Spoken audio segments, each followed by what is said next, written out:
the comic book industry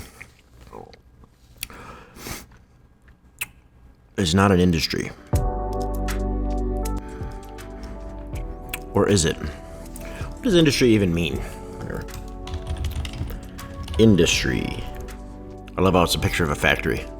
Industry, economics, a generalized categorized branch of economic activity. Industry, manufacturing, a specific branch of economic activity, typically in factories with machinery. The wider industrial sector of an economy, including manufacturing and production of intermediate or final goods. Okay. So there's a comics industry. We are manufacturing goods. Okay. So I teach a class on comics for Webster, and I've been meaning to do one at home. I'm having a hard time putting together this format that I want to put together. You know, I want to give people like a worksheet and things to do, and we'll get there, right? But I'm having a hard time wrapping my head around it, and I only have about another month until class starts, in which case I put a lot of heart and soul and energy into teaching. So, you know, once that kicks in, I'm not going to want to, I don't know, we'll see. Anyway, that's neither here nor there. When I approach people that want to get into comics, the first thing I always ask, and I have a whole sheet of notes here that maybe I'll share with you, is why, right? The conversation eventually loops back into, you know, do you want to do it for a living? Do you want to pay the bills? Do you want to, you know, do you want comics to be your job? And unfortunately, the typical answer is no, don't do that. I teach artists. Artists want to get paid for what they do, right? As anybody does. If you make, sometimes you just want to make a quilt while you're watching Handmaid's Tale or something, right? Or Handmaid's Tale, what an outdated reference. But are you running an Etsy shop? Do you have a shop on some main street that you're trying to fill with stuff? Are you like selling your wares, you know? But artists a lot of times straight out of college, like, well, we're paying a lot of money to be taught how to do this very specific skill that I want to get a job for. And for a lot of the things I teach, that's actually valuable. That's possible. If you're an animator, you can go get work as in color or as an in-betweener, and then maybe you can work your way up to being a keyframer or a lead artist or something like that at an animation team. Wouldn't that be cool? And then there's storyboards and things like that. With game development, there's 2D and 3D art, and there's a huge list of things you can do in both of those areas, right? And then there's illustration. Illustration's huge. You can be in the marketing industry. You can be in advertising. You can be doing children's books or greeting cards, or like, it's just, there's so many, right? And then it's almost like the bottom of the pile, underneath book illustrations, underneath children's books, underneath movie posters and band covers, and like just every other form of viable art is comics, and at the bottom, because it's such a weird industry, guys. And I'm going to try to illustrate this the best I can, and I have to be careful because I don't want to freaking blacklist myself by saying something that's going to make people not want to work with me. But it's coming to the surface, right? It's bubbling to the surface, and I think a lot of this is because of the SAG and the SAG-AFTRA strikes going on right now, and like wage disparity is just the zeitgeist. Everybody's talking about this right now. So page rates for comic books used to be a livable wage, but then it used to also be run by a bunch of 50-year-old white guys working in a newspaper studio. You know, it used to be this, but it also used to be this, right? So they could earn a living back in the 50s when you could buy a car for $2,000. And, you know, it's like, okay, it used to be this, but it also used to be so much other bullshit, right? You know, when you teach somebody, or when you're finding your way in comics, you want to establish your page rate. I've never had an established page rate because every publisher wants something different, and if it's too high, they won't hire me, right? It's kind of like a commission. If I've charged $1,000 for a commission, nobody's going to hire me. Charge $50, I'll get 5 today, you know? So the page rate is an interesting topic. So for those not completely in the know, or don't care, or just here to hear me speak, page rate sounds pretty obvious. It's how much you make per page. Typically, I can say this, over the time that I've been working, it's been everywhere from $50 to $150. Okay. And I spend anywhere between, I'm not going to say 4, 6 to 12 hours on a page. 50 divided by 12, that's the worst case scenario. That's $4 an hour. If we do best case scenario, let's do 150 divided by, let's say the fastest I can do a page, if I'm just inking, maybe 6, let's just say 8. That's $18 an hour. That's not bad, right? That's 8 hours, and that's non-realistic. If I'm coloring too, that's going to be more than that, right? And 150 is very rare. I rarely ever get that. It's usually about 100. And if I do $100 an hour divided by, let's just say it's a full day's work, that's, it's $10 an hour. Can't really live on that, guys. $10 an hour. How much a year is $10 an hour? $20,000. Okay? Can't live on that.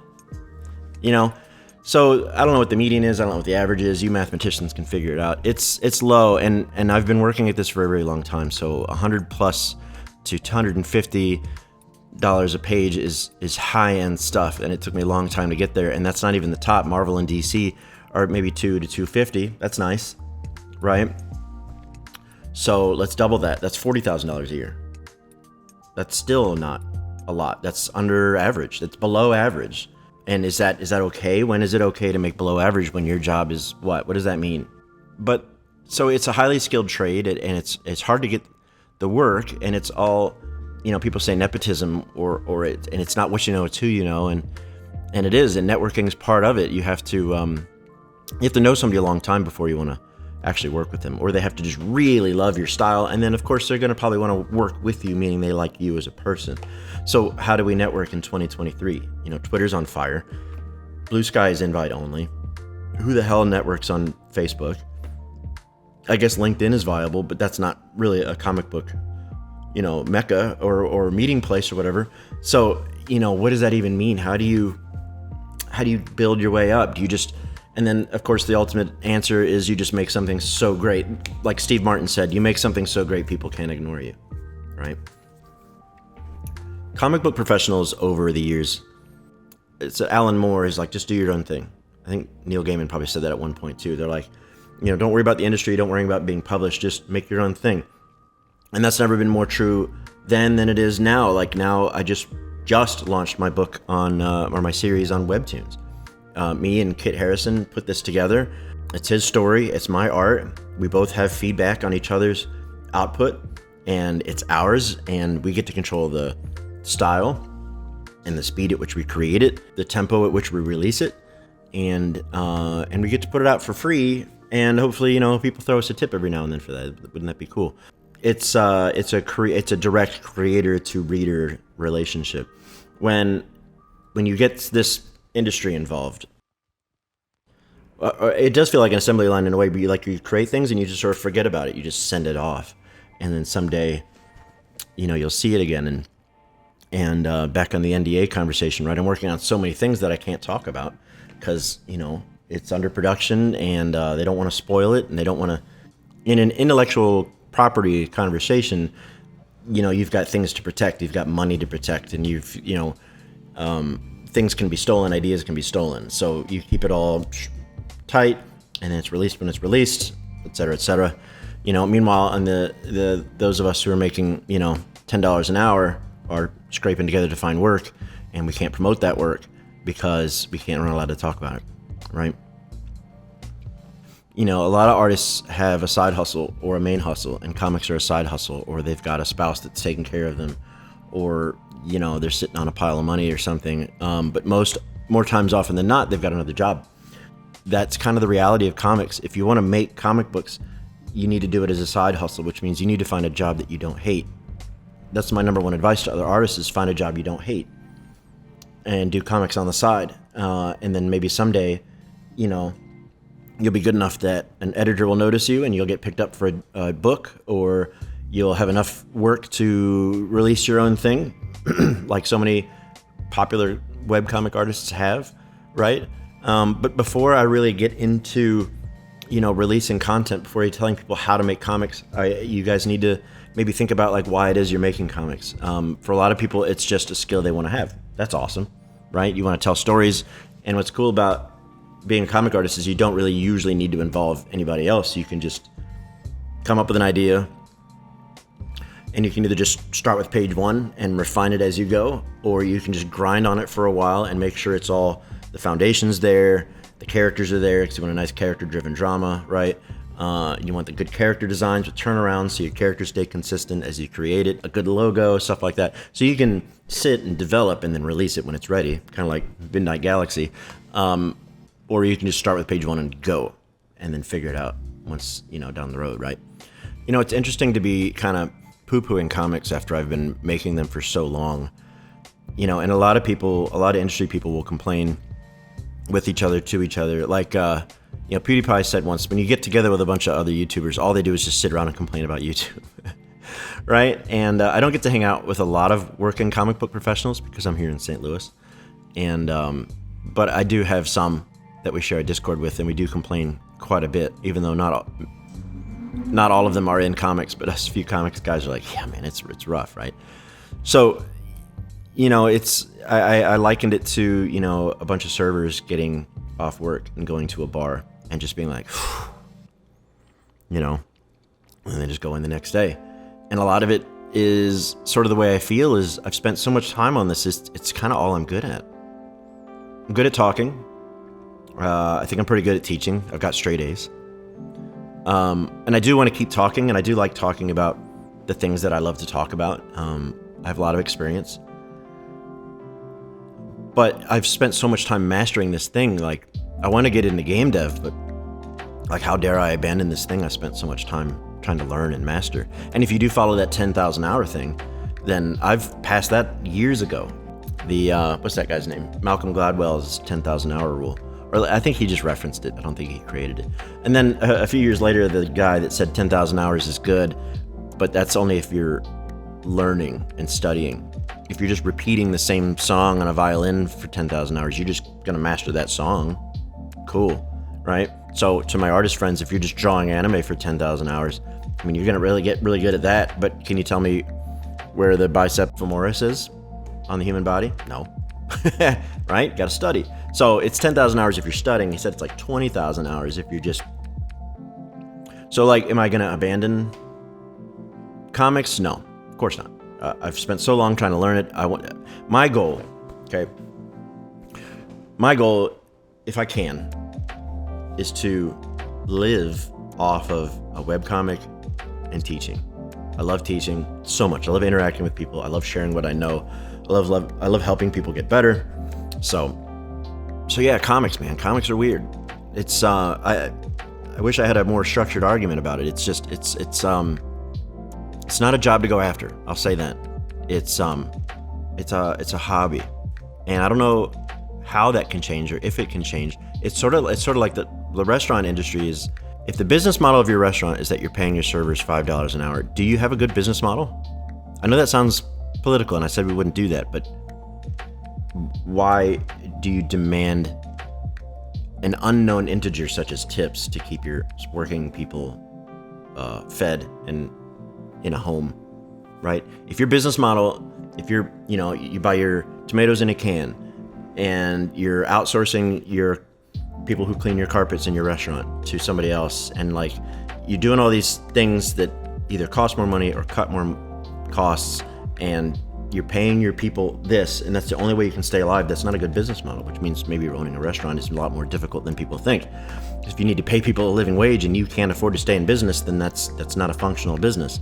So the comics industry is sort of functioning the same way, is you have to pay people as little as possible to sort of meet your top end and sell a comic book for $5. And you're selling, a couple thousand issues of a $5 book. Or in other cases, you're selling a graphic novel, which is $10, $15, $20, something like that. Which is why Kickstarter is so, lovingly received. It's like, oh, I'm going to make all this, I'm going to raise the money for this thing so that I can survive to create it. Versus, I'm going to pay you close to minimum wage to work 3 to 6 months of your life that on a thing you can't show or talk about, and you're just going to have to turn right back around and just keep doing that. It's, I'm sure other, like I said, animators and game dev can relate on this sort of grind mentality, right? Crunch is a huge thing too, right? As a working professional, crunch is just what I do. I tell people I don't miss my deadlines, and that means crunch. You know, when a publisher says, hey, we've got this awesome project, we heard you're fast, can you color these 65 pages for us in 2 weeks? I'm like, I mean, I need the money, so yeah. And I just tell my friends and family, I'll see you in a couple weeks, bye. You know, and I grind. And so where's the complaint there, right? I got a gig, I got money, I got something else on my resume. 2 weeks without friends and family is not a big deal, right? But it's exhausting. You know, as I try to, restructure things and figure out a new path and find out what the rest of 2023 is going to look like and what 2024 is going to look like, you know, I'm always trying to figure out, like, what am I doing? What industry do I try to, dip my toes into? And then so many times it's like, oh man, I'm just so tired. You know, like any creative pursuit, whether it's playing guitar or I would even say owning a food truck or running a personal training business or whatever, you're always like just begging for people's attention. You're begging for business. You might be offering a service. Personal training is a service. You know, artwork is maybe a service to the people, to the culture. You know, we need art, you know. But you're always begging for people's money, time, and attention. And the industry doesn't support that. You know, some artists, you might be able to fashion yourself a career or an art style or some sort of living off of being a very successful artist, but it might not be in comics. Because like I said, comics functions on paying people as little as possible. In summation, why do you want to make comics? Is it to learn something? Is it to tell your story? Is it to have your next big grand sci-fi epic with you and your dog going across Neptune on a solar skiff collecting research? Then yeah, do it, right? That's cool. If it's to earn a living or support your family, don't do it. I don't know if it'll ever get there. It's not there now. I don't know if it's going to get there. I don't know what would change. You know, now that being said, I know people that are very successful at what they do. My old comrade, Pat Shand, does multiple Kickstarters a year, 12 plus, I think. I don't know, it's hard to say. It's a lot, and every single one is enormously successful. I'm so proud of that guy. Everything he does in comics for the last few years has just been really paying off. Now, that's one of the hardest working people I've ever met. The guy's grind is seemingly unlimited, and he's got the formula. He figured it out. He's also creating books that are very successful and very popular right now for the content that people want, you know, and a lot of times people just want to tell their story, and that's not always what people want. Or it's a slice, right? There's what the people want, and then there's what you want, and then can you find that in between? That's why my next book has furries in it. I want to do cool sci-fi stuff. I want to do some character design. I want to do spaceships. I want to do laser swords and gunfights and cool choreography and kits. Like, I got you. Let's do this. So, you know, I'm going to give people what they want. We're going to tell a cool story. And maybe it'll all work out in the end. Yeah, this is a long conversation. There's more on Twitter about this. It's going to be developing over the next few weeks. But if you're a young hopeful going like, I want to work in the comic industry, like I don't know if you do. You know? And maybe a game developer could talk about this too. Like, do you want to get into game devs, or you just want to make your own game? You know, CD Projekt Red just laid off like 70 to 100 people because they wanted to streamline. Can you imagine working for the people making Witcher and Cyberpunk and thinking like, oh my God, I can relate. Like, this is it. This is a fucking dream gig. Excuse me. This is a dream gig, and now I'm getting laid off. Now what do I do? Go back to Ohio? You know, go back to my small town in Spain and go back and live with mom and dad again and try to find more work. You know? And on the back end, like, how dare we complain? We're creatives, right? We took the hard path. There's engineers and biochemists and business people losing their jobs left and right. We took the hard path, and we're like demanding equal opportunity and equal pay, and we're just artists demanding people pay us for a living, right? It's kind of interesting. There's a topic there, but if you have any statements on the matter, please comment below. I'll address them next time. Midnight Galaxy is out. Link is in the comments. We're on Webtoons. It's all free. Please give us a read. Thank Thanks, guys. See you next time.